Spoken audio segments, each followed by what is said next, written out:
Do you have a spot in your home that has been left bare? It's empty. You just don't know what the space needs. From small walls to empty corners behind the couch, every inch of your home has potential to be a stylish moment. And with a few key additions, you can turn a forgotten spot in your home into a beautiful area you'll love and want to spend time in. Interior designer Melissa Reynolds is here. She's going to help us out. She's sharing 5 ideas to fill those so-called dead spaces. Welcome back. Yes, thanks for having me. Let's first just explain, what is a dead space? I think it's self-explanatory, but right. Dead space, what are we talking about? I think it's just those awkward spaces that you have in your home that you can tell something's missing. I need something there, but I'm not quite sure what to put there.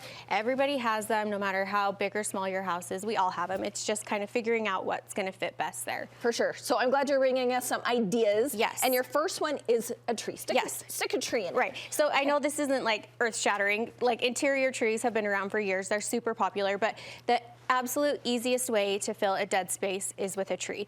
And the great thing about trees is that they give you height, which is so necessary in interiors because it helps your space to feel balanced. Sometimes your space can feel off, like something's off and missing with it, and a lot of times that's because everything's squatty at the same level and you need some height, which is great because the tree does that. And there's actually some good fake trees out there now. There's so many good fake trees. Like you can do real if you want to do that and be impressive like that, but there's so many fake options, so it's a great easy way. Okay, that's good to know. Another one that you say you like is an ottoman. Right. So throw that in a dead space. Small accent ottomans. Okay. I always use them in 2, and these are perfect because they fill in those dead spaces, but they don't take up a ton of space and a ton of visual weight, so the room doesn't feel cluttered and heavy.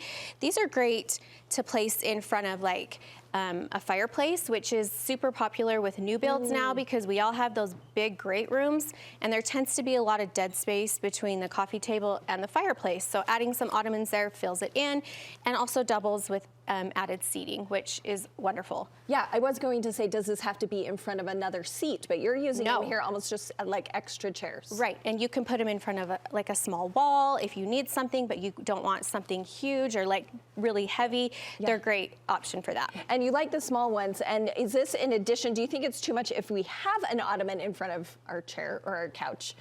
I don't think so. Space, or I think as long as you have like a good enough distinction between the two, that like they're a different finish or a different fabric, then as long as they're not too matchy, I think it's fine. Okay, I like it. Yeah. Okay, you say lamps too. I love these 2 that you brought, either a floor lamp or a table lamp. Yes, like I will die on the hill that the biggest impact a space can have is good lighting. Like lighting makes such a big difference, and there are so many beautiful options now. It's just like a design element all on its own, and floor lamps. This shade. I know, like look how fun they are. Like so it's just brings so much interest into a space, and floor lamps kind of have the same concept as a tree. They're tall and linear, so they can kind of fit in different corners. Obviously, they're functional. They're going to give you more lighting, but my favorite place to put them recently has been in kid spaces, because a lot of times kid bedrooms, they don't need 2 nightstands.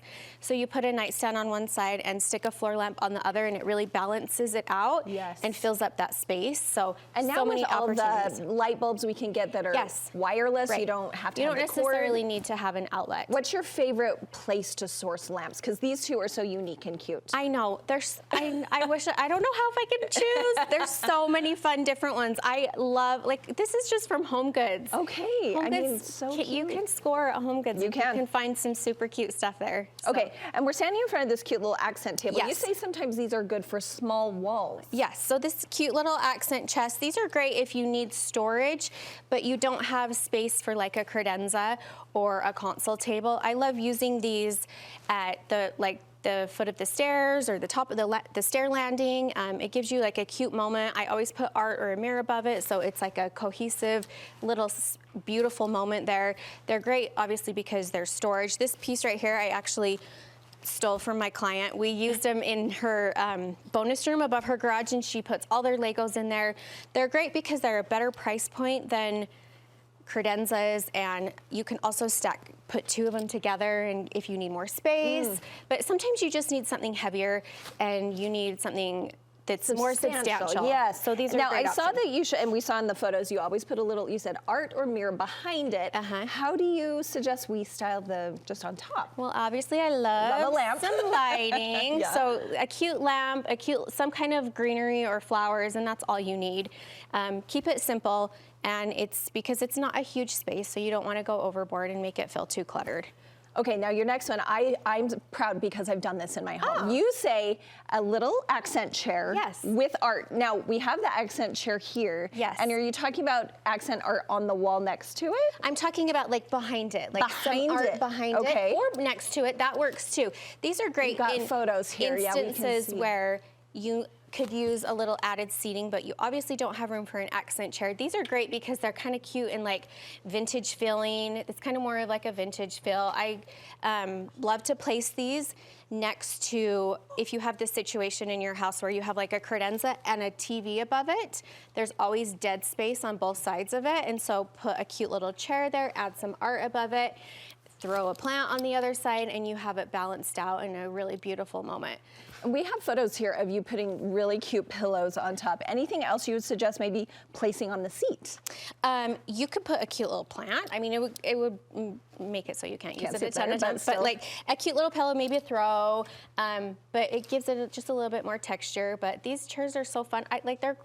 Facebook is crawling with vintage chairs like this. I got this for $25. Well, and usually if it's a single, most people are like not wanting a single, but if someone has a single, like a Home Goods or vintage then store. It's perfect for you, and it's added seating. It doesn't take up a ton of space, but it just adds a little bit more to that room. Well, I think you've given us 5 really good ideas so we can fill these spaces. I think so many of us have these in our homes and we're like, we don't know what to put there. So your photos were so helpful for us to see what they'll look like when we do it. Okay, people can connect with you so you can give us more ideas. You can see me on Instagram at Brass House Interiors or brasshouseinteriors.com. Okay, more ideas. I'm sure we can just go get all the ideas. Things. Thank you, Melissa. Thank you.